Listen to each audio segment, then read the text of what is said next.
Um, Thank you and welcome for joining our webinar today. Good afternoon to everyone. I'm Mariana Medeiros. I'm the Senior Project Manager at NERC. And today we're going to be joining the webinar on material reuse, the Material Reuse Forum 10, how reuse works at publicly run drop-off facilities. In this webinar, speakers from different regions will share how their drop-off stations are facilitating reuse, what models they are adopted, and the operational and community engagement challenges they have faced. Whether it's staff-run, nonprofit partner, or volunteer-supported, each model comes with its own set of success and lessons. Um, for some housekeeping details, after we go through about NERC a little bit, who doesn't know us, we are a nonprofit working to minimize waste, conserve natural resources, and advance the sustainable economy through facilitated collaboration and action. What we do, we bridge informational gaps across the public and private sectors, develop educational resources, and advance conversations on critical issues across sustainable materials management. Our reach, we serve 11 Northeast states and nationwide, works directly with state, regional, and local agencies, the private sector, trade associations, and others to help address sustainability challenges and achieve environmental goals. For today's agenda, we're starting with the introductions, then the speakers' presentations, then we're going to have a facilitated Q&A at the end. This is a recorded forum using the Zoom, and this forum recording and presentations as well will be shared on our website afterwards. You'll receive a link of it through our email. So now I will pass it along to Heather Trim from Zero Waste Washington. She will be our forum moderator today. Thank you, Thank Heather. you. Yes, thank you so much. So these deep dive forums that we're doing on reuse of durable items is being planned by a nationwide committee. So I'm Heather Trim. I'm from Zero Waste Washington in Seattle. And we do these about once a quarter. And it's the idea is this is we're trying to stimulate dialogue among folks from across the North America. So we have Canadian and American participants. And today we have three presenters, but with two presentations. We ask that you not put your questions in the chat and wait until we get to the Q&A at the end. We want to have a very robust dialogue where folks come online and ask your questions live so we can say who you are and a little more detail to your questions so we can really do a dialogue. So I'm going to, we have three speakers. I'm going to first introduce Laura Lee Blaze, who's our first presenter. She's the Environmental Program Coordinator with a really great name thing, Resource Renew. I love the name. In Minnesota, and she's been with them since 1996. Laura Lee. Thank you. Sharing.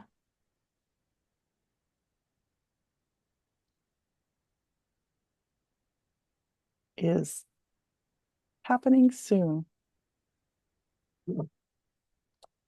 Let's see. First things first, Heather, do we have it up? We can see it. It's not in presentation mode yet. Yep. I just wanted to make sure I had it up. Okay. There's me. There's my presentation. All good. Yes. Hello. My name is Lori, and like Heather said, I've been working at my present organization for quite a long time. And first things first, this is a brand new logo, a brand new brand for us since just early this spring, around about April. It is the brand of WLSSD, which stands for the Western Lake Superior Sanitary District. And to put things into place, we are based at the point of Lake Superior in Minnesota. This is actually an outline of our boundaries, and we are a special unit of government that was created by the state of Minnesota. Our mission, we're going to move our little icons over so I can see it. Our mission is to ensure responsible reuse and renewal of water, solid waste, and energy to support the health and resiliency of our communities. This is an an update that we've just done this spring as well. And we're talking about water because we were first and foremost created to manage the problems with the St. Louis River. So you'll see here, Lyle Brand was a member of the United Northern Sportsmen's Group, and he is poking at sludge mats on the St. Louis River. This was, well, back before I was born. It was quite a while ago. It was in the 40s, 50s. And the other picture we have on the screen is actually the Park Point Canal Park area, which is a really great tourist area now, but back in the day, it was a bit of a junk heap. So that's pretty much why we came into being. This is a brief bit about our history. 1971, they created us in order to clean up the St. Louis River. 1972, everybody's heard of the Clean Water Act. 1973, there was an oil embargo, and there's like, what are we going to do? How are we going to be processing the wastewater sludge in our plant? We received Solid Waste Authority in 1974, and we're one of the first facilities probably in the world to actually utilize garbage as a fuel source to incinerate that sewage sludge. And in 1978, we opened our doors. Water resource recovery, we transitioned from being a wastewater treatment plant to a water resource recovery facility. We're getting with the times this year. We process a lot of water, and we have just launched our combined heat and power project earlier this year. So we are also generating a lot of clean energy in the process. We are saving a lot on our electric bills. That picture that I showed earlier, that map, that's 530 square miles. We've got 75 miles of pipe. All the municipalities and major industries connect into that. The other part, and where I'm going to focus more of my time, is on our solid waste facilities, in particular, our materials recovery center. That's where our reuse center is that I'm going to focus on. But we do receive garbage from the entire Arrowhead region in Minnesota through our regional solid waste transfer station. We run our own compost site and have an organics facility ordinance language that actually requires a lot of hospitals, colleges, and restaurants to separate their food scraps, and those come to us for composting. The household hazardous waste facility was one of the first in the state, and we do have a reuse center there. I'll touch on that at the end of my presentation. The materials recovery center, though, is where we're going. So first things first, back when we were first designed, we also had a regional landfill. What you see here is one of the signs that when we were rebranding this year, that sign was like underneath all of our other stuff. So I just thought that was cool to put that there. We've got some history. When we were closing that landfill, we actually asked our residents, what would you like to see? And they really still wanted to have a place to bring stuff. And so the Materials Recovery Center was conceptualized. We opened it in January 2002, and it was fully operational as designed by July of that year, with the primary purpose to divert materials from the landfill. We no longer had the landfill right outside of the Duluth area, Duluth, Minnesota area. We now had to ship all those materials to another landfill. So things had to change. It was all about reuse, repurpose, and recycle. We wanted to find ways to help people save money, adjust their attitudes towards trash, and reduce the impacts on our environment. This is actually what one of the landfills look like that our trash goes to. Speaking to operations of the entire facility, the Materials Recovery Center, the customers arrive at an assessor building. Here's a picture here on the screen. They have the stuff they want to get rid of. The staff's going to assess that load, figure out what they can bring in, what they really can't bring, and they're also looking for any items that might be reusable. They get an assessment form and move on to the cashier, pay for their waste, and then they drop off all of those items at designated stops. This next one, it's the newest we've got with Google Earth. We have made a lot of changes, but this is actually an aerial view.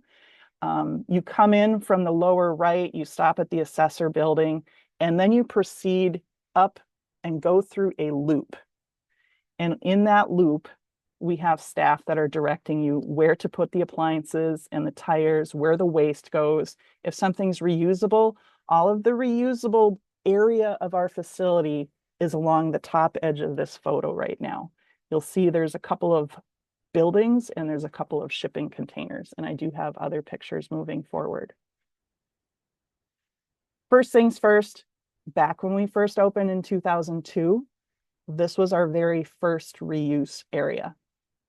It was a secondhand shipping container. It was a couple of spray painted signs, and we put stuff in the shipping container and we put a lot of bikes on the outside. Bikes were some of the first things that we were easily separating out. We had been working with a couple of nonprofits in the area years ago to actually take those bikes and refurbish them for people. So we had already had that program ongoing. And from there, we just expanded. This is around 2016. We've made some improvements since then, but this is the current state of the facility that we've got our 3 buildings and we've got shipping containers off. In the picture, it would be off to your left. We've got paving in the front. People can drop stuff off. They can pick stuff up. And yeah, it's pretty cool. So what we did in this last 10 or 12 years, we constructed Garage C, which was the largest building towards the left in that picture I just shared. We had shipping containers that were sort of dark, and we actually installed overhead doors into those shipping containers. So a couple of our containers, instead of opening from the back with swinging doors, actually had like garage doors broadside. And so that actually lightened those up a lot. We painted all those buildings and added a lot of signs, a lot of shelving. And some of those shelves we purchased, some of those shelves came in through the program. And some of the shelves, we actually had our staff, they were like, hey, we could make something. And we were using pallets and we were making some shelving from pallets. We used to be all gravel in that area. It got muddy, it got a little bit gross. We paved that area. We've marked the drop-off zone and we've got some parking spots designated now. And then we added some dollies, some hand carts, and some lifts that's helping people to get their stuff into the reuse area and also helping when they find something they like. And if they need to have help getting it into their vehicle, it helps that way too. The hill is what we call the area where all of the waste actually gets put into boxes, gets dropped down into the top of boxes. And we added some wagons at the hill because sometimes the person just had some smaller items. They could go to reuse. We could put those in those wagons and our staff would actually, when the wagon was full, bring it over to our reuse area and then fill it from there. So it's a public facility. We're a special unit of government. What is different at our public facility? What would be different from, say, going to a private facility, perhaps, or even going to a Salvation Army or Goodwill or Savers store, which we have those in our area. First things first, it's definitely not a store. It's an open air facility, and because it's an open air facility and we have heavy equipment there, all of our staff have to wear personal protective equipment or PPE associated with a construction zone. This is one of our previous leads right here. He has since moved up to supervise one of our other departments, which is wonderful. He's wearing the hard hat, the safety glasses, the Class 3 vest, jacket in this case. Doesn't have the gloves on, but they do have several different kinds of gloves that they wear at all times. And then, of course, steel-toed boots. We have ongoing concerns about the traffic. We always need to be very careful with the traffic because people driving around the facility are not necessarily familiar with driving around our loaders and our skid steers. So there is that concern. Let's see. Why do we charge to drop off our reuse items? So here's the other huge maybe this is the biggest difference. This is the biggest difference between our facility and probably most private facilities. Most places you can drop stuff off for free. At our place, we charge for the drop off. We actually charge the same price per cubic yard, $24, plus a solid waste tax. Whether it's going to go into the waste box or whether it gets directed over to the reuse area. And that's because we need to cover the costs of items that are not reclaimed from our reuse area and they will eventually require disposal. It also covers some of the costs associated with reuse itself. We do have extra staff just for in the reuse area. We do have to maintain that area. And we also have liability forms that we have people sign, and we do data tracking with our receipt system. The twist there is that then we have absolutely free shopping. We don't have a way to charge people on the way out. Payment has to be on the way in, so people can shop for free. That's probably one of the biggest differences. Speaking to what we take at our facility, we do have scrap metal boxes and we recycle all that scrap metal. So all of those metal items coming in, actually, they can come in free because it is free to bring in scrap metal. Or in this case, this is the one thing that is free to put into the reuse area. Because if it doesn't get picked up by somebody who's reuse shopping, it can go right into our scrap box. You can see here, we've got bikes, automotive, mechanical parts, barrels, buckets, tanks, musical instruments. Sometimes we've had some beautiful musical instruments come through. And thankfully, those have always gone through the reuse area and not ended up scrapped as primary metal, say like a saxophone. A lot of different blades. We've got mowers and snow blowers. We can take those in when all of the fluids are drained, and those are a hot commodity item in the reuse area. A lot of smaller items like hand tools, nails, screws, that sort of thing. We get to grills and pots and pans and things, some cast iron items. I've got pots and pans underlined with an asterisk because if we pop down to the bottom of the slide, we need to consider PFAS in those nonstick coatings in some of those pots and pans. PFAS are the polyfluorinated alkyl substances. It's something that we are very concerned about as a wastewater treatment plant, as a facility that is composting food scraps and compostable goods, packaging, and just because we are stewards of the environment. So sometimes those pots and pans, they might look like they're great, good condition. If they are nonstick, we have been leaning towards making sure that they go into scrap instead of back out into reuse until there's some clear way to define which ones have safe coatings. The staff decides what goes into the reuse area. So somebody might bring up something and they really, really want to put it in there. We have to make decisions all the time about what actually can go in there. We have a lot of salvage materials that can go in there, a lot of do-it-yourself project parts that we can take, the clean lumber, pipes, and again, here we pop up with tools, nails, and screws again. People are always looking for those items. Those always seem to go. We're going to get a little picky and choosy about couches because it takes a while before we get the people in that are going to always want to find a couch. So we do have more discerning eyes about some of our furniture just because we don't have space to store things. Usually, if it's an architectural type of item or an antique item that somebody could maybe refurbish a bit, we're always going to try and put that into the reuse area. We also work with an always changing group of partner nonprofits who are looking for particular items, and we will sometimes be able to set stuff aside for those nonprofits to pick up. One comes to example in the wintertime, especially, we've got a group that wants to get as many styrofoam coolers as possible because they put those out for cats so that they have a way to get out of the weather and survive the weather in the middle of winter. We also have another group we work with. Anytime we get food dishes for pets or leashes or travel carriers, they're always they're always willing to take some of those items from us as they rehome pets. Speaking of things we cannot take at all for our reuse area, this is probably infant child car seats and cribs. That's probably a common thing for any reuse facility anywhere.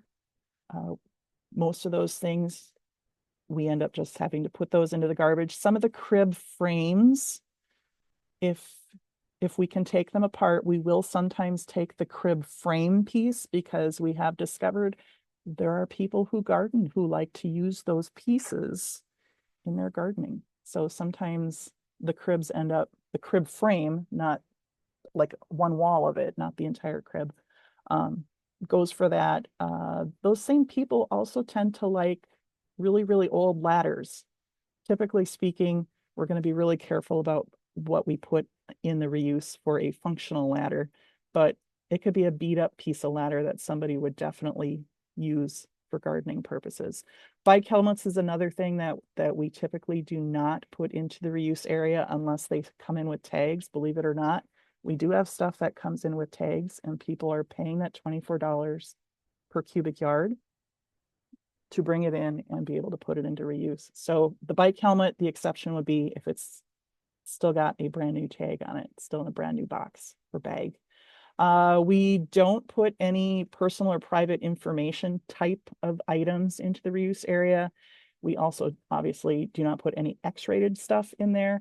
Hazardous items, we can't put them in our reuse area up at our materials recovery center, but we do have a reuse area down at our household hazardous waste facility. And so all of those items can actually go into that center, and people can shop there for paints and household cleaners and stuff. We don't take any foods or beverages. We don't take the prescription drugs or over-the-counter medication, tobacco, liquor, ammunition, firearms. And we take appliances, electronics, and tires at our materials recovery center, but we don't put any of them in our reuse area. For one, we have no way of checking that the appliances and electronics still work or not. And for two, with the tires, if we were to start putting all the tires over there, we would be inundated with tires. And we do have a contractor we work with who takes the tires and definitely does get them recycled, so they are not becoming fuel. How the reuse area works, I'd referenced early on that part of the upfront fee is to cover the cost of developing and printing and providing liability waivers. Every customer who wants to go and shop in the reuse area has to sign a liability waiver.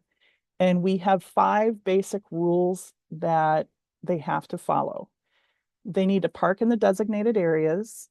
They need to try to keep to a 2-item limit. And we typically are not going to enforce that, but we do need to keep people moving along. That's where the 15-minute visiting time comes into place too. It is an open air facility, and we have a lot of people that use this facility. It's over 70,000 visits every year. And we need to keep people moving through the facility so that we don't have long lines waiting in order to get in. The children obviously must be under close supervision. And yes, we actually have to say that because sometimes they're running around, and like I said, heavy equipment in this facility, definitely not safe to have children wandering free.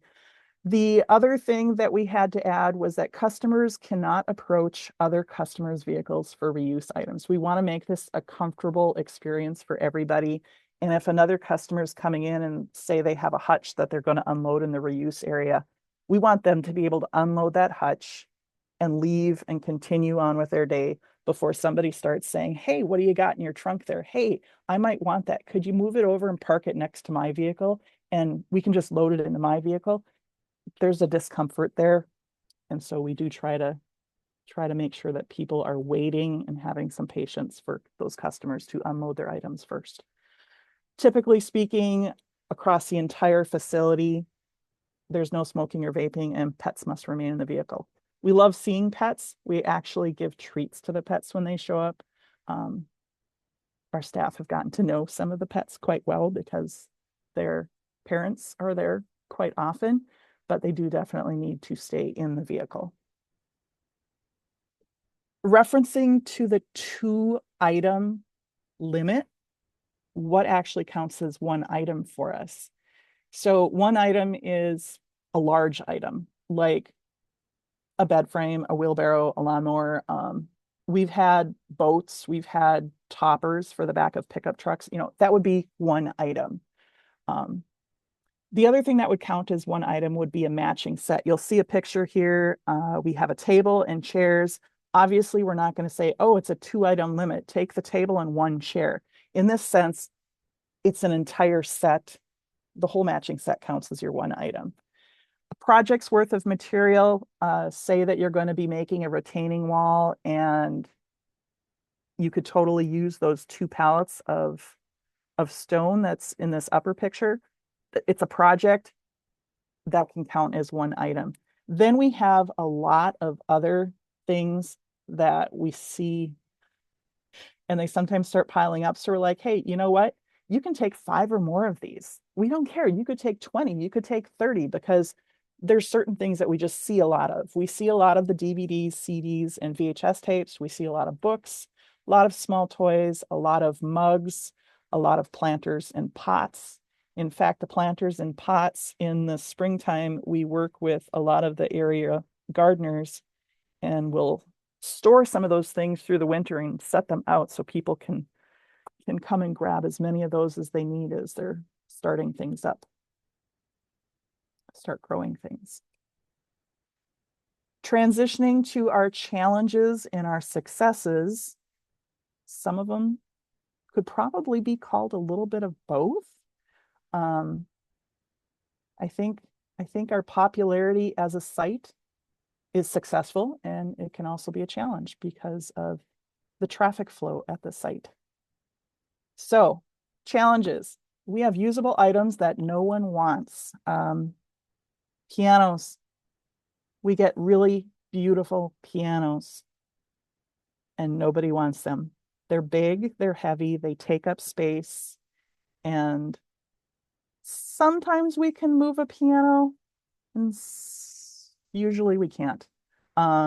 Sometimes they go because people are actually going to use them as pianos, and sometimes they've gone because people want to make something crafty with them.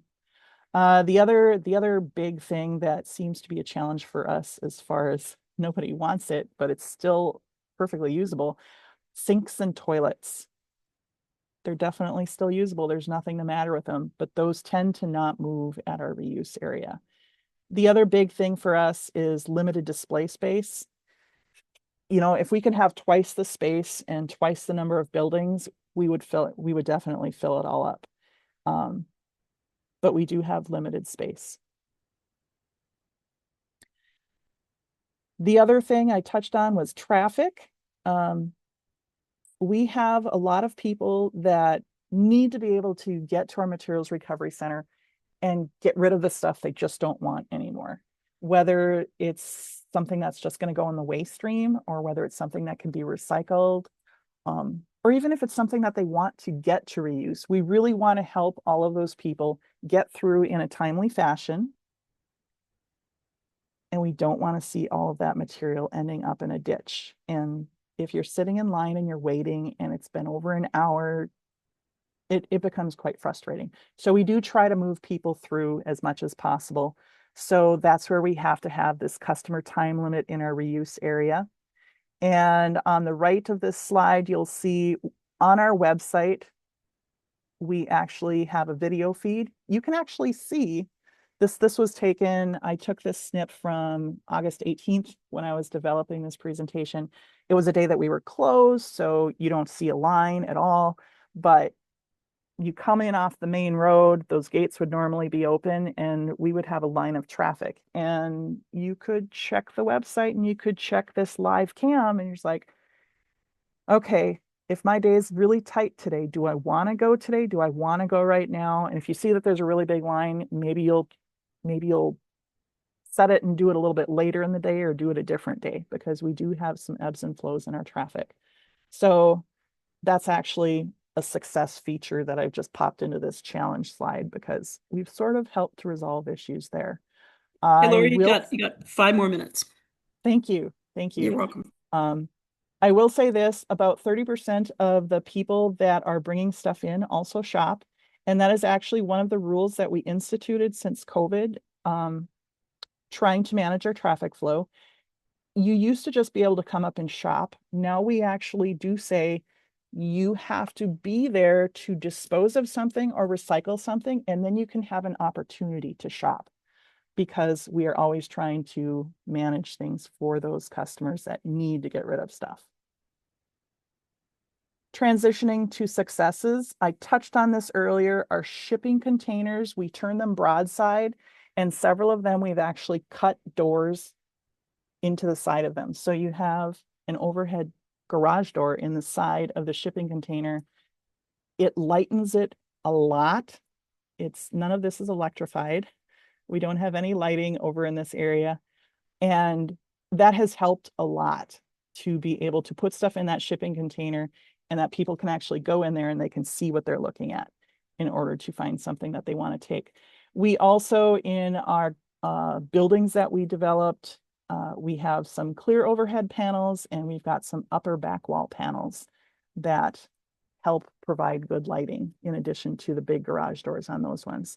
The other thing we've got a lot of reusable plastic Gaylord size, cubic yard size containers.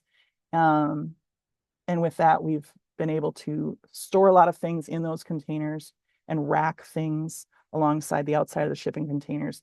If they don't need protection from the weather, we can store them outside. So that has helped. And all of the things that we've tried, we've incorporated those things into our procedure manual so that we can train new staff when they come in. And it's a reminder for our staff. We do a refresher every year in the spring before we get busy. And so all that material is always available for our staff. As far as public engagement goes, we've had a lot of success with social media, with talking with people at our events and our booths. We do tours. And we cross promote with our household hazardous waste facilities product reuse center. This is a picture of that. So we give away a lot of paint and a lot of cleaners, a lot of other types of materials there. And of course, it's successful for us to selling our items, giving away for free when we can place them in such a way that people can really see what they look like and get some ideas about what they might be able to do with them. And that might actually make the sale because they're like, huh, I never would have thought about that. I think I'm going to try it. I'll take this. We keep about 200 to 300 tons out of the landfill every year with our program. And that's me. That's my contact information. And thank you for letting me present today. All right. Thank you so much, Lori. Now I would like to introduce our next two speakers. It is Norma Chanis and Mark Kozlowski, who are with the Wachusett Watershed Regional Recycling Center in Massachusetts. They're going to be presenting jointly. And again, I'd just like to remind the audience, please hold back on using the chat feature until we get to the Q&A. We want to have a very robust Q&A. And we'd love for you to come online and actually make your comment or question at that point, which will be after this presentation. Thank you so much. Looks like it's on screen, all good. Hi, I'm Norma Chanis. And before we get started, I just wanted to take a moment to say, Laura Lee, Mark and I feel like you've been following us. We have the exact same issues, concerns. I think we could learn a lot from each other, and I'd love to speak with you at another time, but it was really fun to watch your presentation and see so many similarities. So thank you for that.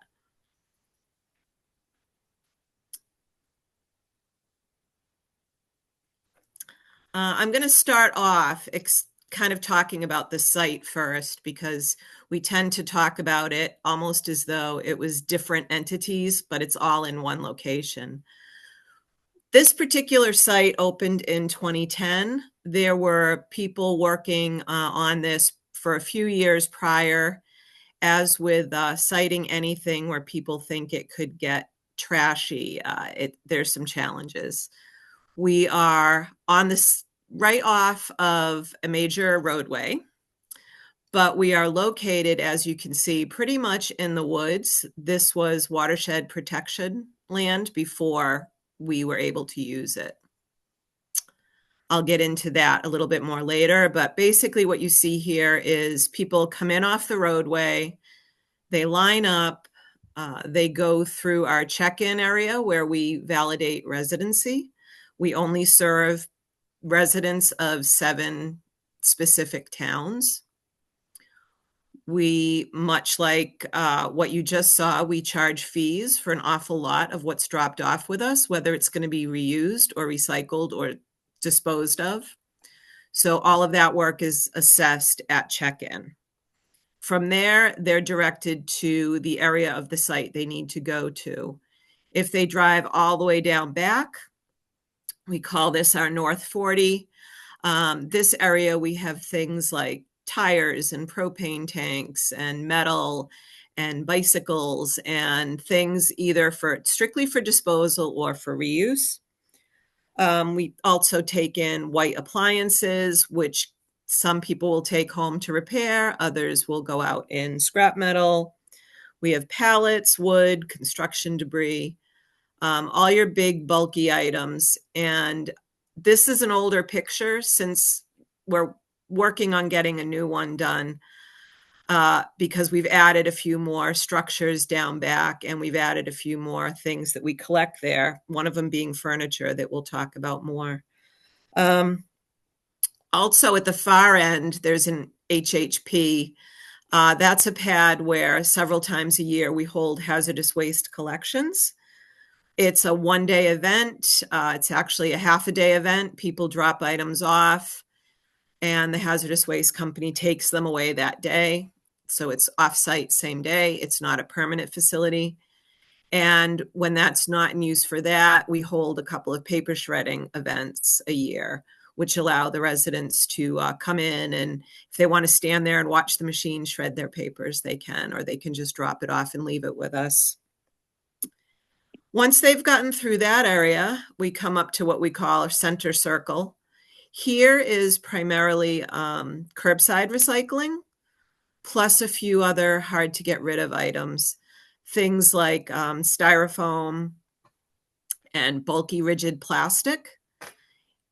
Throughout the North 40 and in Center Circle, we've tried to locate the disposal or recycling dumpsters around the items that may end up in there. Similar to what Laura Lee was saying, if it doesn't find a new home, we've got to dispose of it. So we're trying to keep everything closer together.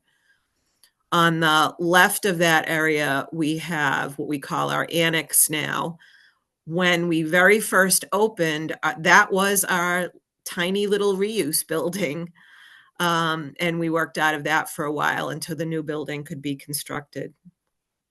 Now that this holds things like luggage and sporting equipment, baby goods, things that are really big to store in our building that don't fit nicely on our shelves, we're able to store in this big container.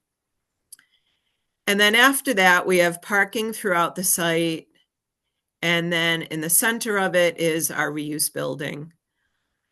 This is where we have all kinds of household goods that can be reused, anything from office and craft supplies, kitchen supplies, you name it, it's in there. I tend to explain to people that we've all got a closet full of things we don't use, or an attic or a basement. Well, we've got a whole building of that. So we try to pass as much as we can on for reuse, either to the residents, or we work with a lot of other groups, nonprofits, downstream partners, where we can offload some of the things that our residents don't take. We spend a lot of time trying to find someone who can use these items before we end up recycling them or disposing of them.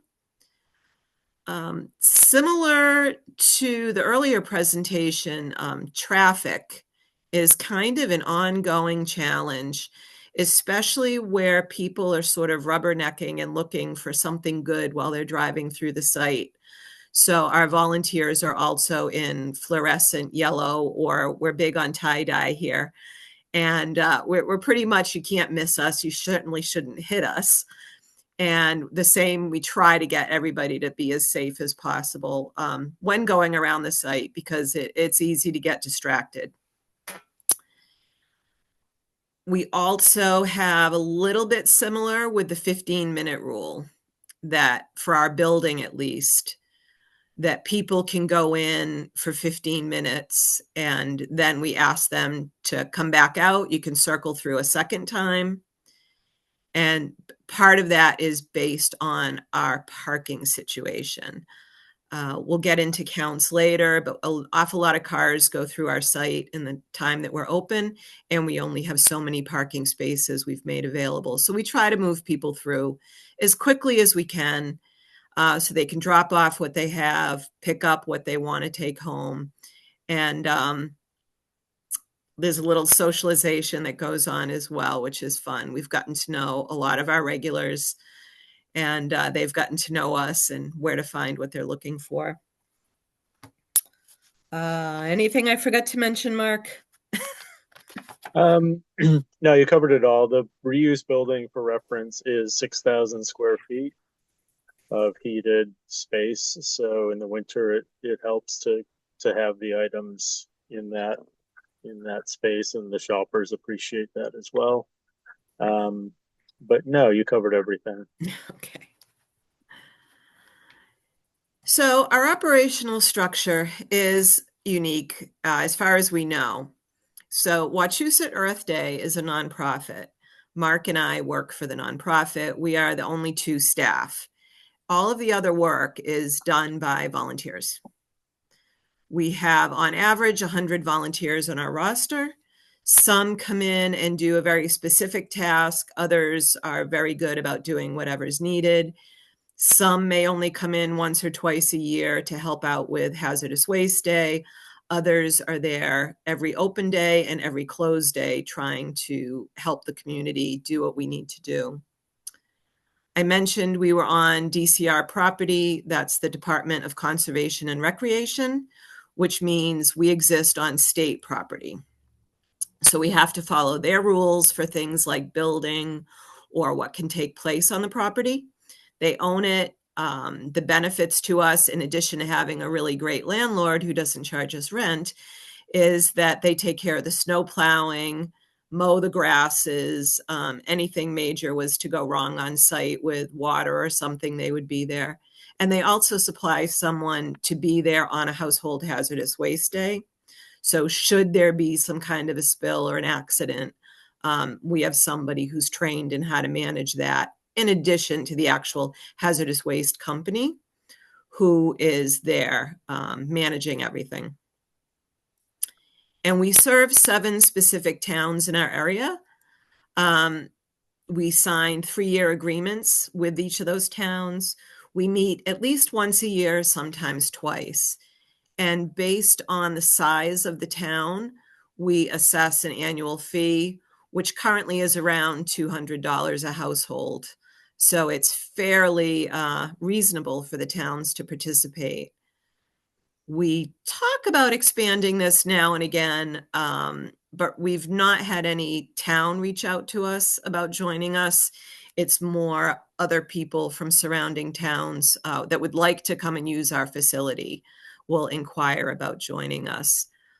The only people outside the towns that we do allow to come are teachers. Part of how we came together was a group of people who are collecting items for teachers specifically. So we do allow teachers from other areas to come pick up items for their school.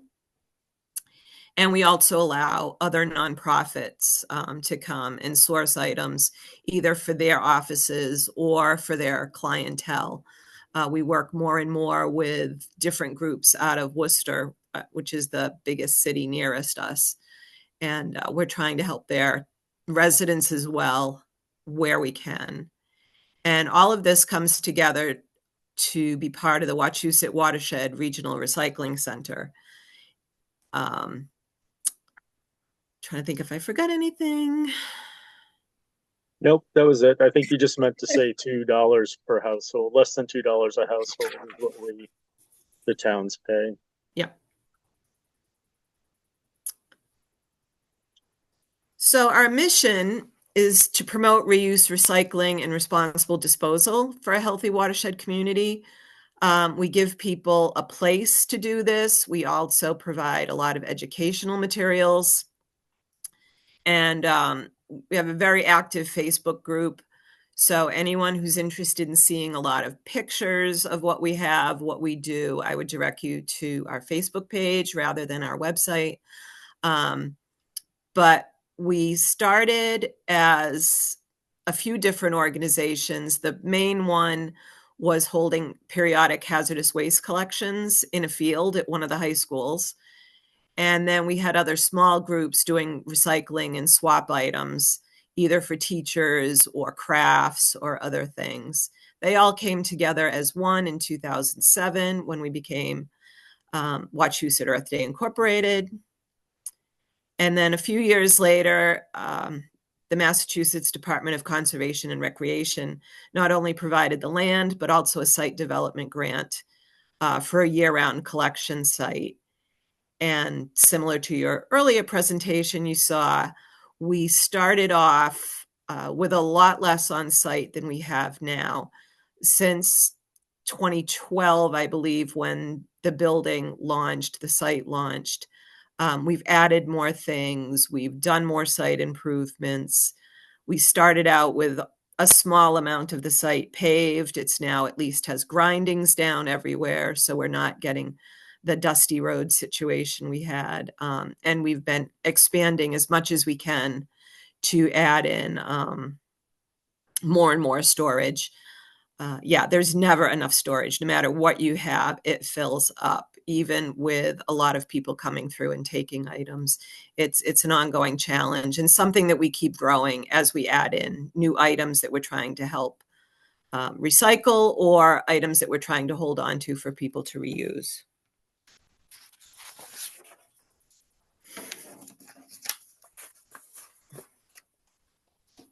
And I can let Mark take you through the next slide.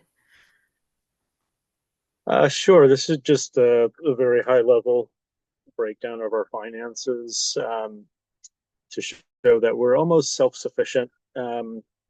Initially, when the site was formed, the agreement with our 7 towns was that they would cover overhead expenses. And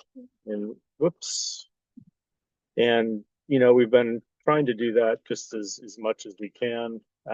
Fees definitely help. And also we do redeem material scrap. There's markets out there for, the copper, aluminum, traditional metals, computers, laptops, electronics also have a market.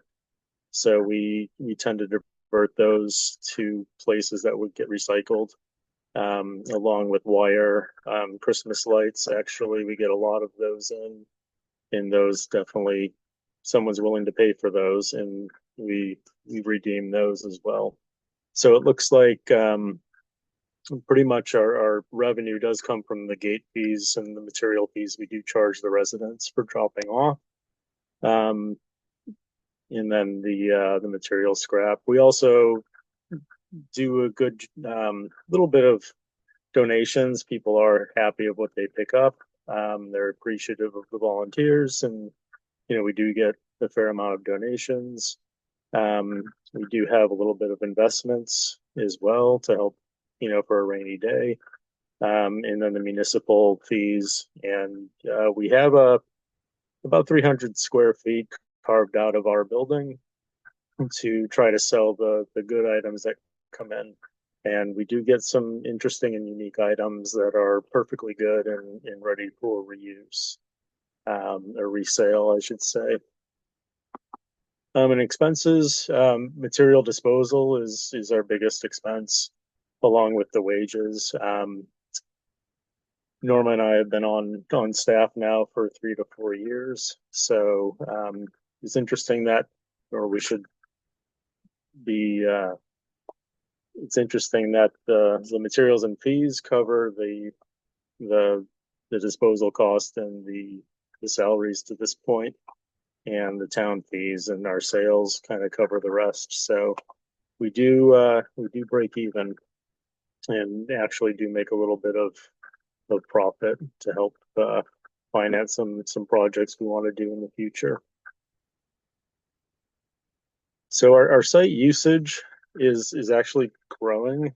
The town's region we serve is about 55,000 residents out of the 7 towns. And I know we didn't mention it before, we're located in central Massachusetts, just north of Worcester, in the Wachusett watershed reservoir area. So the site was, primarily developed to help prevent dumping in the watershed. And we think that's happened, although we do see an increase in items being brought in by the municipalities that they see on the side of the road. But just to give you an example, so our town population breakdown of the towns on the left, we have one town primarily, about a third of the population. And the other 6 break down into the other 2/3 accordingly. And we're only open 2 days during the week for 2 hours at a time. So we're open Tuesday mornings for 2 hours, and then Thursday afternoons, evenings for 2 hours, and then the 2 Saturdays a month for 3 hours each. So we're not open, 5 days a week, 8 hours a day. And we do process a lot of cars during those open times. So for 25,000 cars up to over 28,000 cars that come into our site during those limited hours. And we do process regularly over 250 cars a day, and on some Saturdays we've gotten over 400 cars coming through. So it gets to be a little bit of a traffic jam. So similar during our COVID shutdown, we thought about how items should be dropped off to our reuse building, and we came up with having some storage units outside and having everything boxed. And so what we would do is have the residents drop off items for the reuse building in boxes, and they would stay into the storage unit over for 24 hours or so as the protocol was being refined. On the subsequent days, the boxes are taken into our building, unpacked, and sorted into reusable items that would then be put on our shelf. And we found that was actually a very good system for everybody. We weren't putting items out on the shelf as people were shopping. So it cut down on people hanging around and following volunteers around with the item that they wanted. So we definitely split that. So on closed days, the shelves are restocked. On open days, the residents can just shop and in their 15-minute time period. And we do get a lot of items dropped off in those limited hours. So we're roughly getting about 2,000 pounds of items dropped off. So we bring in everything by hand and count and weigh everything. So in fiscal year from July 1st to June 30th and 23, we were bringing in about 14,000 boxes, which equaled 225,000 pounds of reuse items being dropped off. And as you see over the years in the column to the right, the average pounds per box is actually dropped a little bit, but the amount is going up. So we're handling more boxes, but thankfully they weigh a little bit less. And a lot of that material is good. So in the chart on the bottom, so we see about 2% of that material is just unusable and gets diverted to trash.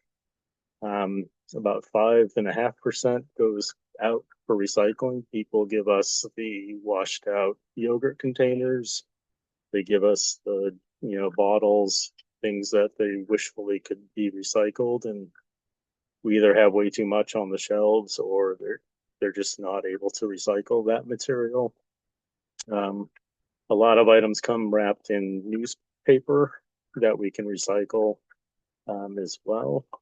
Metals, so the rusty or the flaking off non-stick pan that they're dropping off for reuse that can't be reused, so that gets recycled into metals. And then we do have a significant amount go to downstream partners. That would be books. We have a local nonprofit called More Than Words that takes our overflow books. We package up a lot of, or most all of the Christmas items that come in, and we ship that down to Restore, Habitat for Humanity, that has a big fundraiser. And then we also work with some furniture banks to give them appliances and also cups, plates, utensils for people looking for their first house.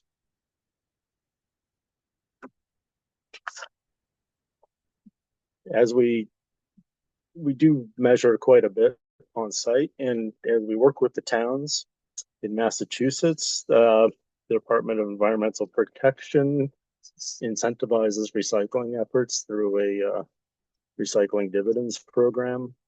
A lot of what we do on site can be applied to the town efforts. So recycling of hard to recycle materials, such as bulky rigid plastics that can't be picked up at the curb, tires, or other wasteland items that we can take in, the towns do get credit for.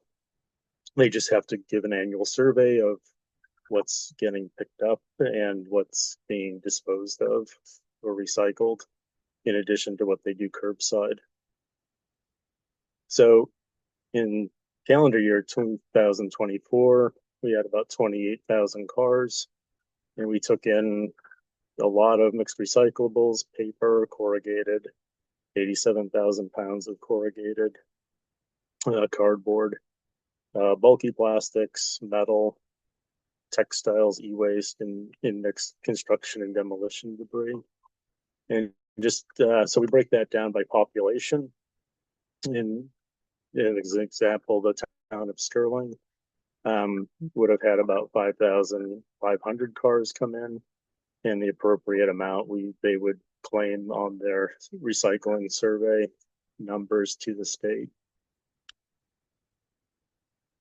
So we do process a lot of material, mostly all by hand, by volunteers, unloading cars and putting them into the appropriate dumpsters. And that is really the key. One of our key missions is the waste diversion and reuse. Saving what we can be reused for reuse, find the outlets for items that we can't hold on site, but we know other people can use. This is where we use Facebook. We have a vibrant Facebook community for the large and weird stuff that gets dropped off. Currently, we have stacks and stacks of pallets. So we're hoping as heating season comes and people are ordering pellets or wood, those will disappear for wood piles and other things. We have a lot of playground slides that come in. One person told me the fishermen like those for offshore fishing, so they can get the fish onto the boat using the slide versus hauling it over the side.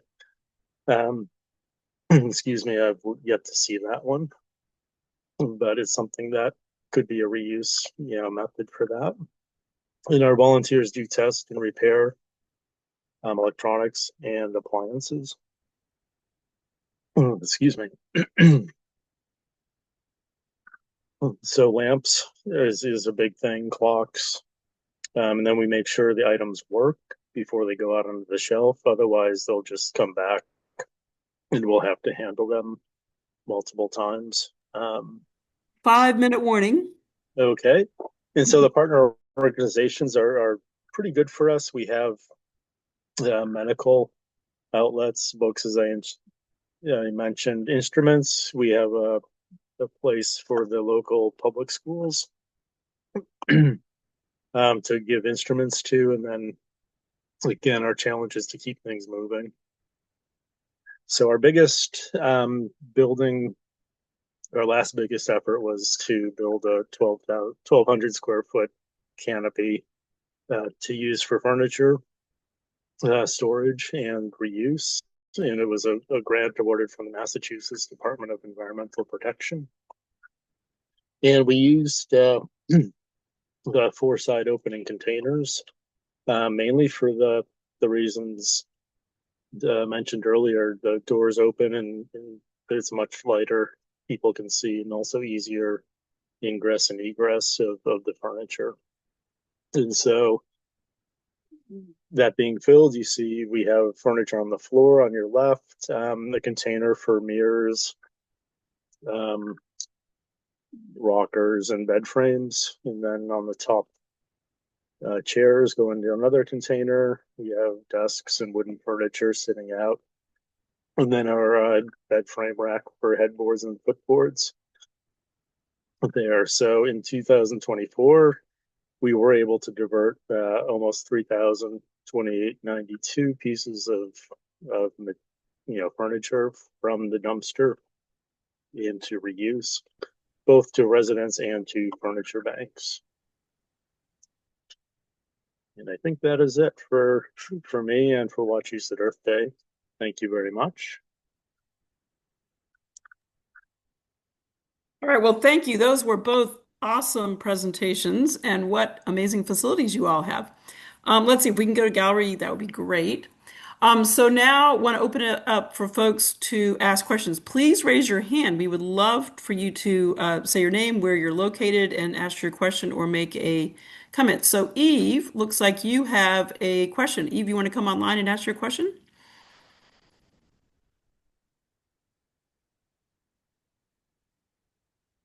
Oh, okay. We'll just ask your question verbally. And who are you with? Can people unmute?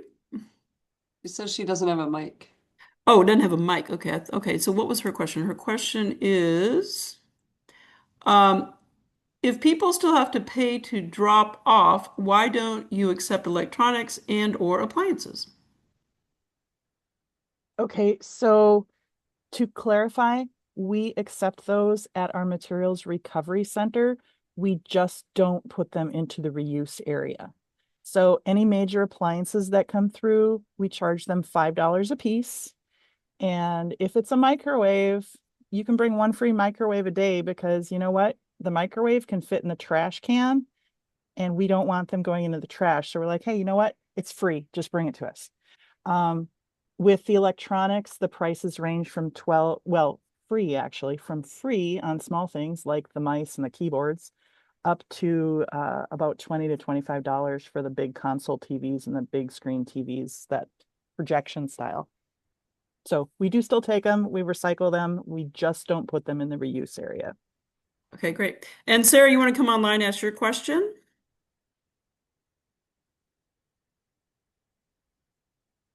If Sarah's not, and then I guess Eve has a follow-up.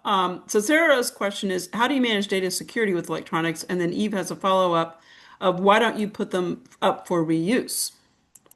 Why don't we take Sarah's question first? So how do you deal with data security? So we deal with data security by working with a licensed contracted vendor through the state of Minnesota. Because we are a special unit of government, we can access the state contracts. The state vets all of those vendors.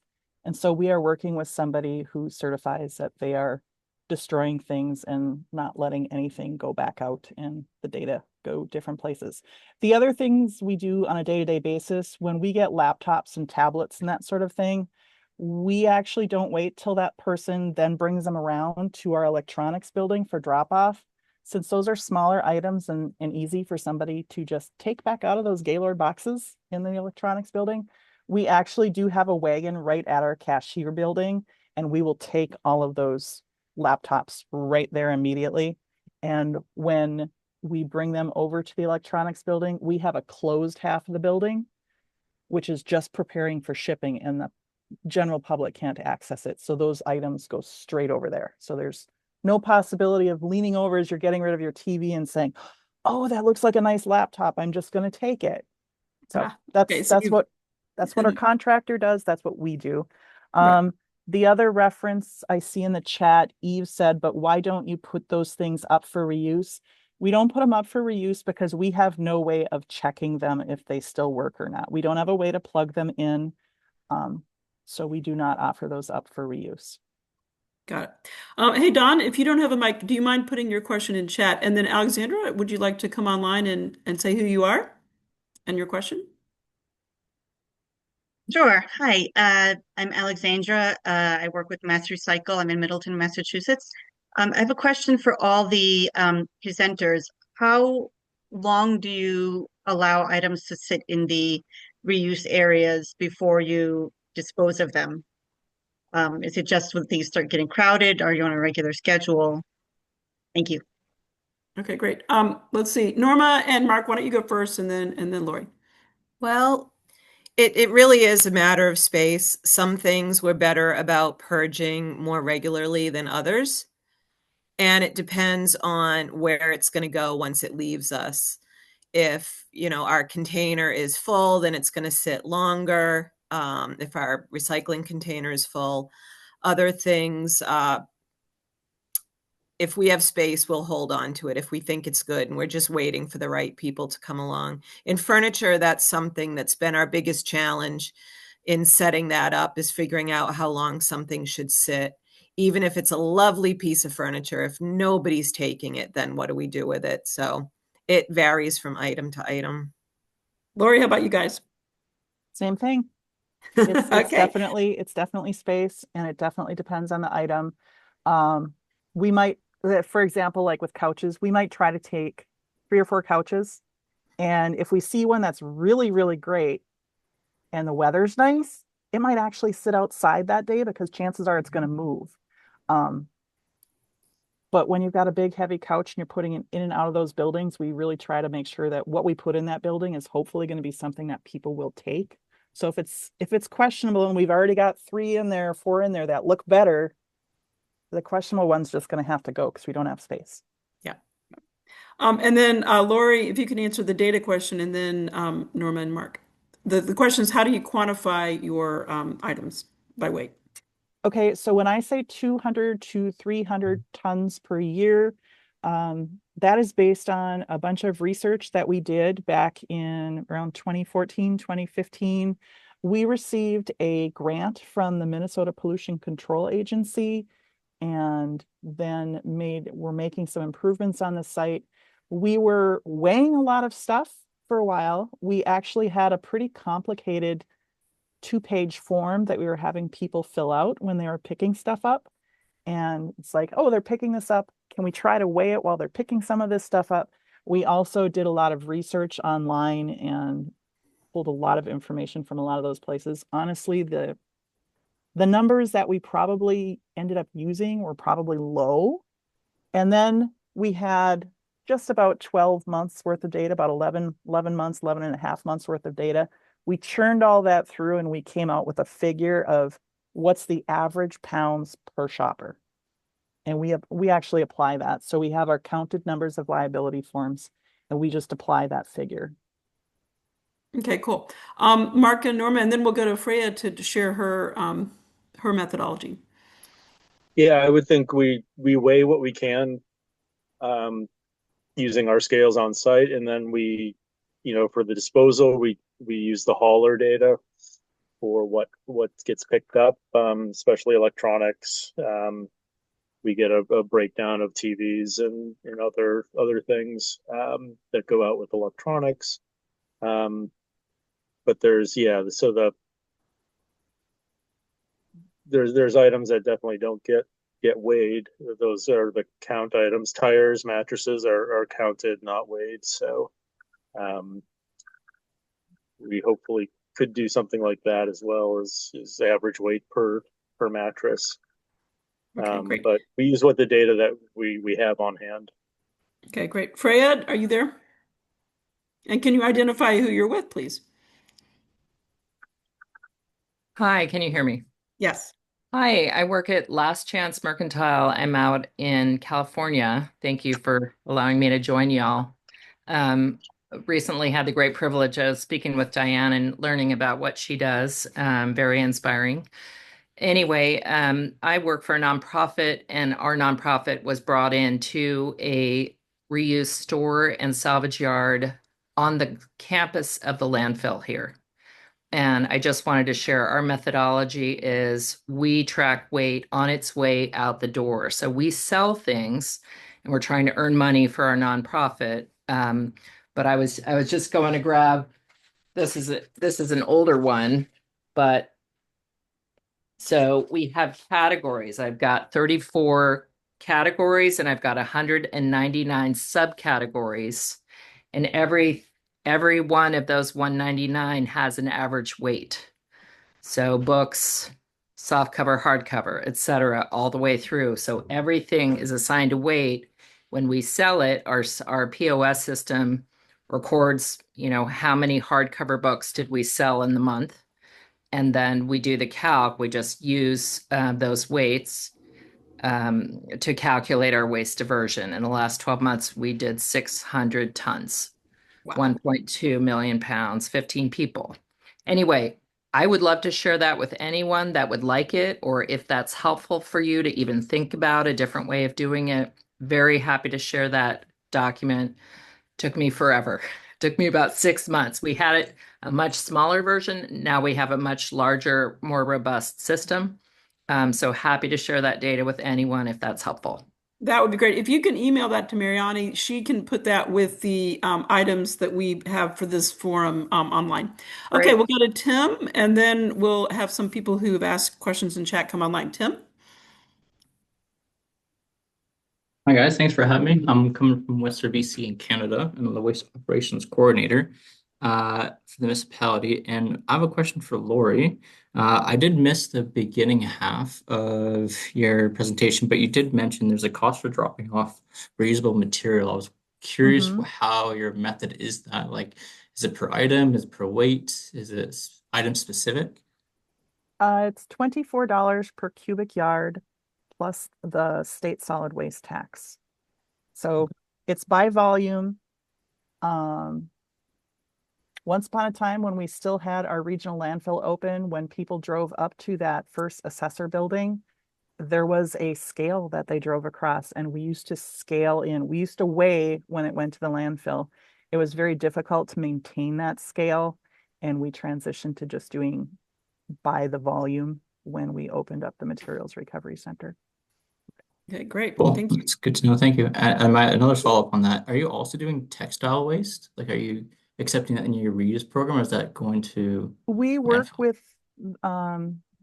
DAV, a Disabled Veterans Association, and they have in this area, it's a big green box, and they put it at different retail locations, and you can drop off textiles there. So we do have a couple of boxes there, and people can drop off their textiles there while they are there doing other things. Cool. Thank you very much. Great. Okay, And I cool. have one more for Norma, if that's okay. Okay, go ahead. Sure. My last one is I was also kind of in and out this presentation too. But Norma, like, are you for C&D waste, you're collecting that and also reselling it or giving it away? Is that right? Like wood specifically? I'm sorry, could you re-say that? Yeah, are you getting, if I'm correct, in your reuse it program you're building, are you also accepting C&D waste? Is that if I heard right? And like salvageable wood?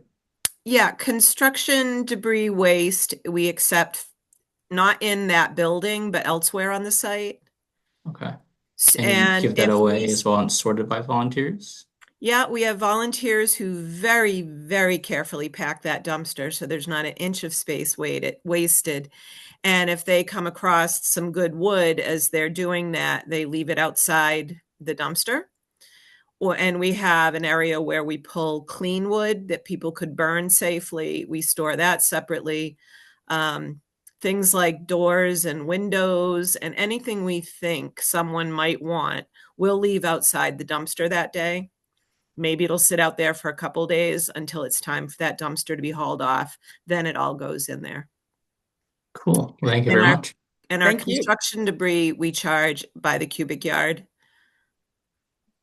Good to know. Okay, so Noelle has a question. Noelle, can you come online about staffing and volunteers? Absolutely. Thank you. Can you hear and see us? Yes. And who are you with? Excellent. So Noelle and Natalie here from Emmett County Recycling in Michigan. Really great presentations. Our questions for Lori, we're interested in your staffing model of your facility. When you said extra staff for the reuse center. So curious how many people you have per day and what you mean by extra staff. And then I saw someone else asked how many paid staff versus volunteers. Okay, so we have no volunteers. It is all paid staff.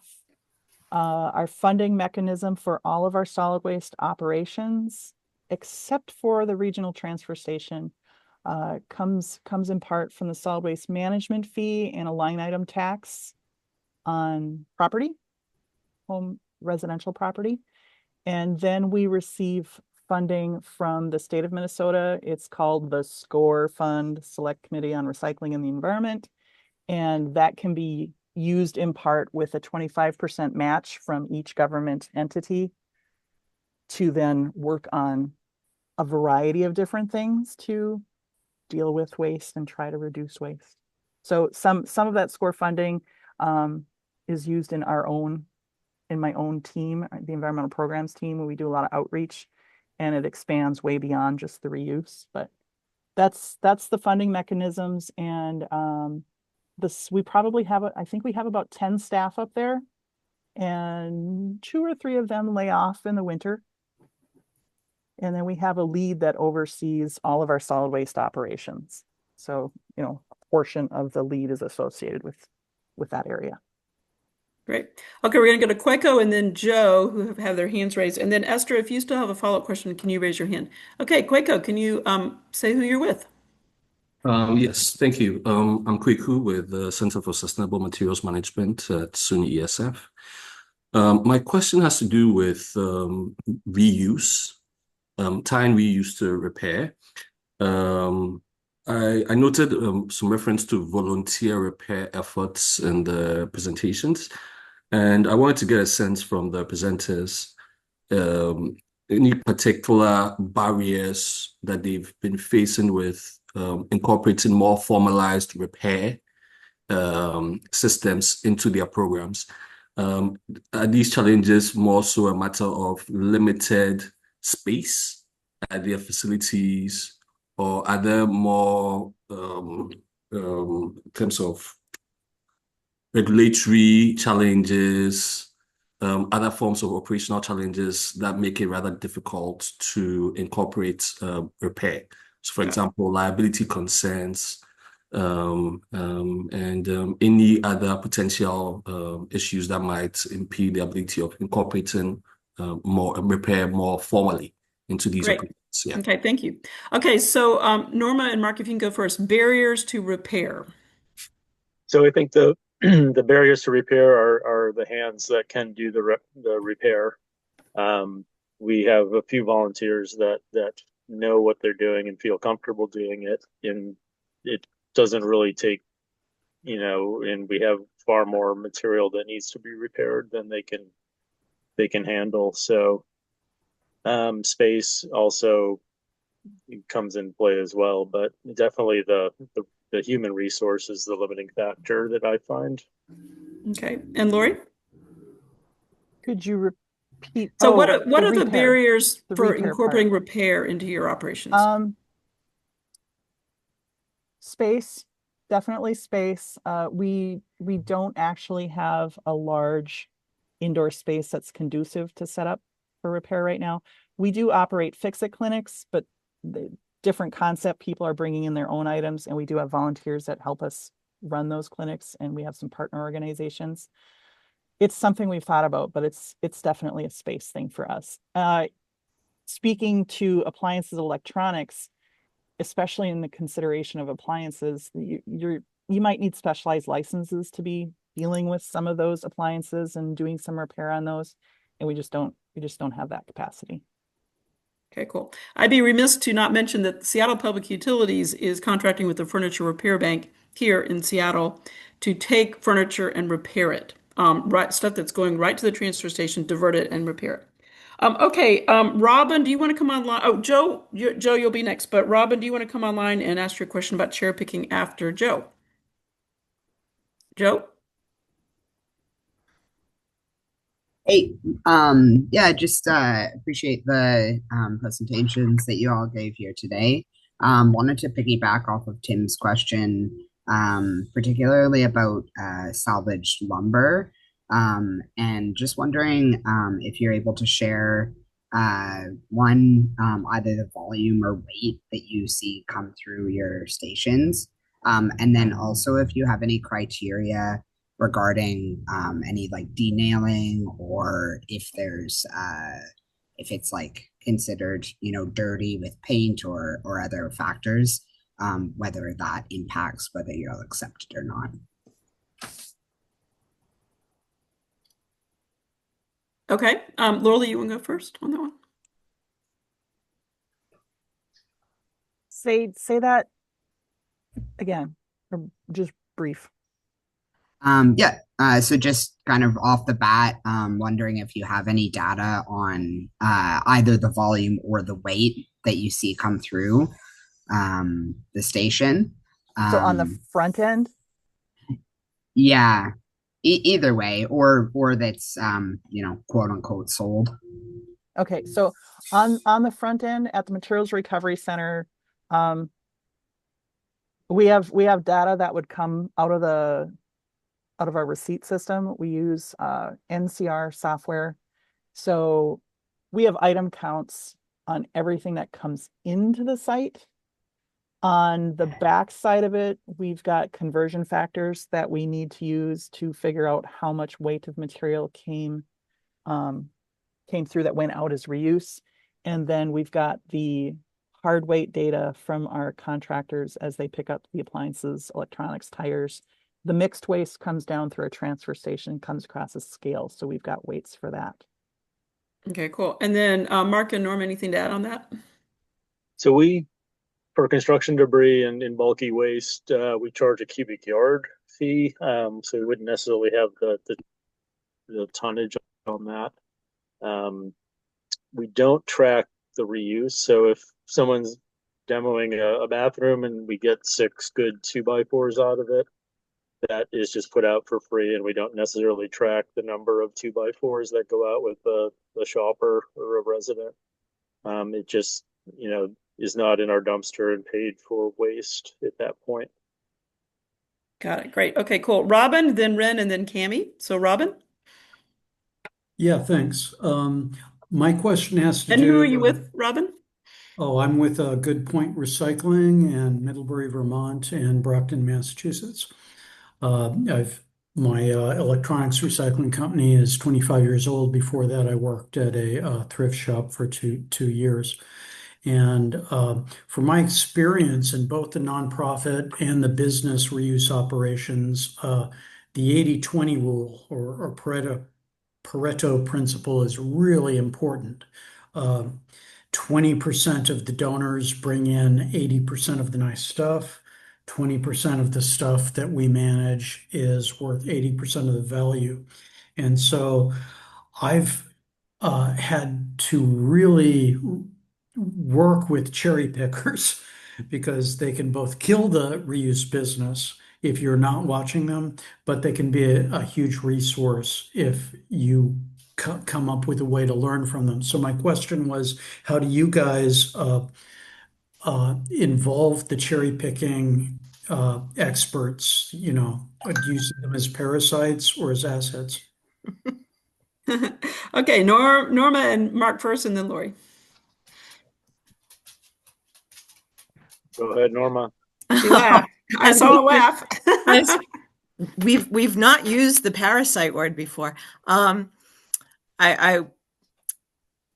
have a love-hate relationship with the people we call our resellers. If we are choosing not to sell an item, but simply to give it away, then we try not to worry about what happens to it after that. But yes, we have some regulars who line up before we open, sometimes 2 hours ahead of time, because we posted something on Facebook and they want to be the first one there to get it. We also have some volunteers that we have to kind of patrol how much people take home.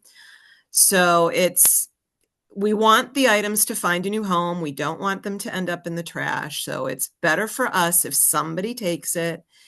And we try not to focus too much on how much any one individual took, but it honestly is an ongoing battle to try to keep that mindset for us. Okay, Lori. We have regulars too. I don't know if they've lined up 2 hours before, but they're definitely usually there within 30 minutes. We definitely get to know them. You know, some of them bring snacks. It's like, hey, by the way, here's some, I brought you some donuts. I'm gonna shop for a while. Yeah, that's where we have that 2-item limit.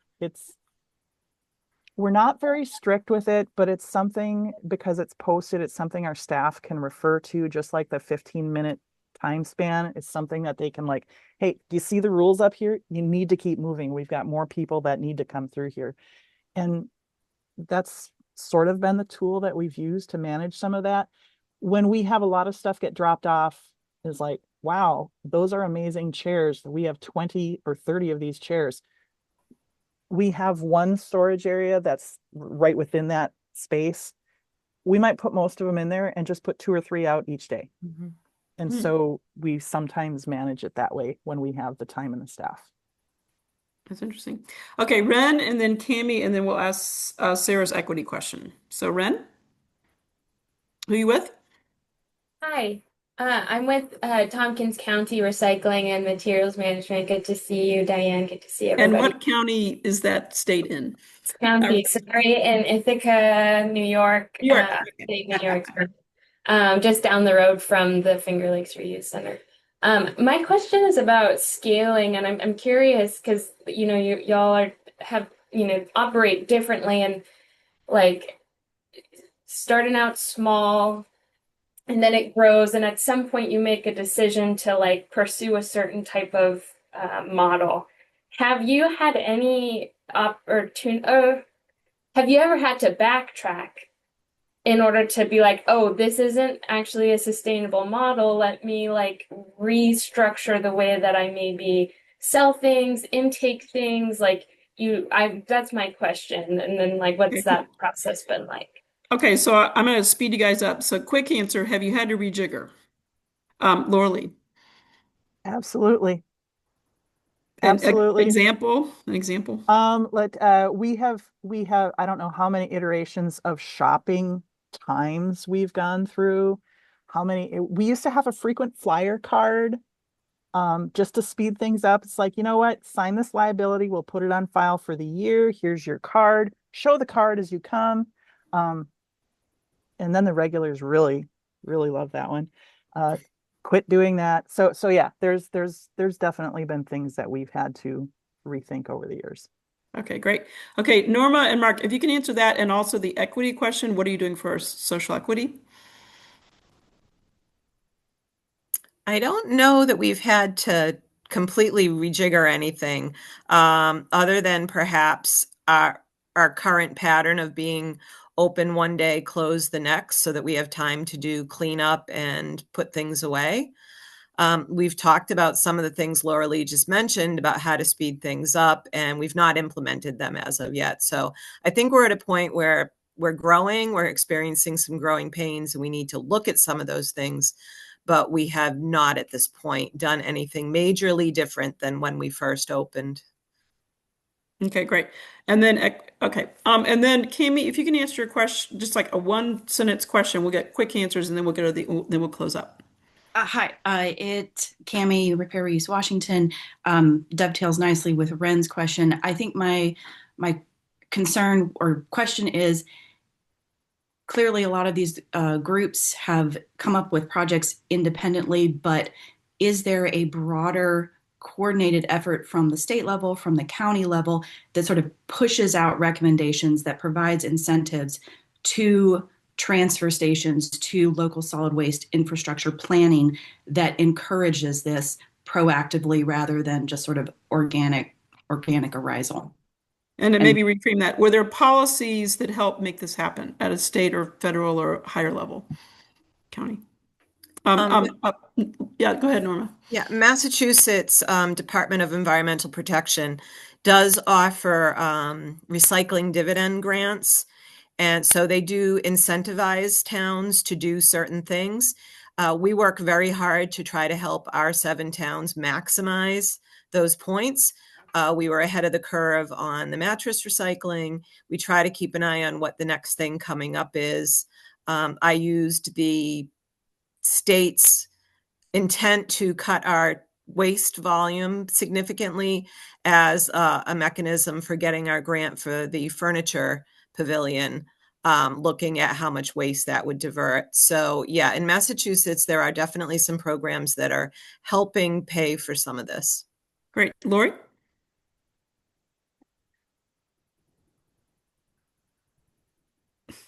I think I touched on it earlier, but if I could,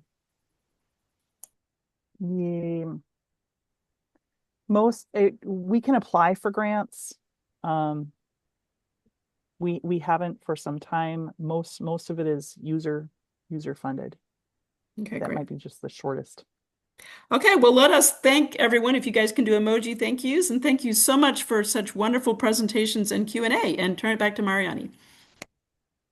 Thank you. Thank you, all the speakers. Thank you, Heather, for moderating the One More Material Reuse Forum. To see all the other Material Reuse Forums recordings, just go to our website. We have the resources there for you. And please join us for the future ones as well. Our website is nerc.org, N-E-R-C. And thank you, everyone, and have a good day. I hope you had a good, valuable perspective on reuse and drop-off facilities. Thank you, everyone, for attending.